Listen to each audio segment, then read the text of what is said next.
না সন্ত্রাসীদের মতো আপনারা এই যে আপনি এই কথা বলতে পারেন ছাড়া না ছাড়া যে করতেছেন, আপনি ডিউটি করতেছেন, মানুষে আমরা কি ডিউটি করতেছি না? আমরা সন্ত্রাসী?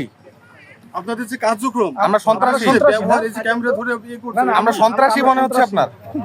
আমরা সন্ত্রাসী মনে হচ্ছে আপনার? আপনার এই ঘাট দিয়ে আমি আপনাকে বলি, আমি আপনার বক্তব্য ফিনিশ।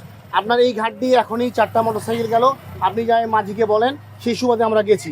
আর আপনি বলতেছেন আমরা সন্ত্রাসী। আপনি এটা কোন ভাষা এটা বলতে পারেন আপনি? চলেন ভাই, আমি বলি, আপনি নির্বাহী ম্যাজিস্ট্রেট, আমি শ্রদ্ধার সহিত বলি, আপনি নির্বাহী ম্যাজিস্ট্রেট, আমি শ্রদ্ধার সহিত বলি। আপনি একজন নির্বাহী ম্যাজিস্ট্রেট, এখানে অনেকে আছে।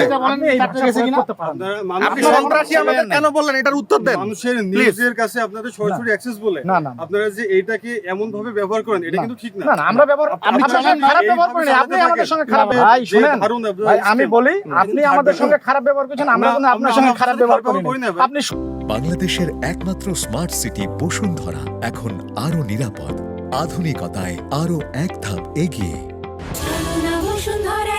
সন্ত্রাসী বলছেন, আপনি আন্তর্জাতিক সাংবাদিকের কথা বলছেন। এখনই সবার সামনে আপনি বললেন আপনি এতগুলো লোকের মুখের সামনে আপনি সন্ত্রাসী বলতেন। আমার একজন চেয়ারম্যান নিজের জায়গায় আছে। কি পরিবেশ তৈরি হয়েছে ভাই, এই যে রাশেদ ভাই বলেন তো। একজন চেয়ারম্যানের সামনে উপস্থিত, একজন ইউনিয়ন চেয়ারম্যানের সামনে উপস্থিত আপনি আমাদের সন্ত্রাসী বললেন। আপনি এটা কারণটা কি কারণে সন্ত্রাসী মনে হলো আমাদের? বলেন, পুলিশের সামনে আনসার, এতগুলো লোকের সামনে আপনি আমাদের সন্ত্রাসী বলেছেন। এখন পর্যন্ত বিনা অনুমতিতে আপনি ক্যামেরা ধরে আপনি আমাদের সন্ত্রাসী বলবেন, আমরা ভিডিও করব না? আপনি আমাদের সন্ত্রাসী বলবেন? আইনের প্রতি শ্রদ্ধা দেখাবেন না?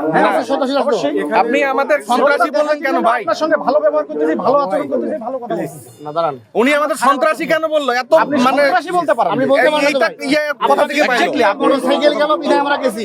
আপনি মাঝিকে যা বলেন, নৌকা গেছি কিনা মোটরসাইকেল, বিদায় গেছি আমরা। আইনের উনি আমাদের সন্ত্রাসী কোন এখতিয়ারে বললো?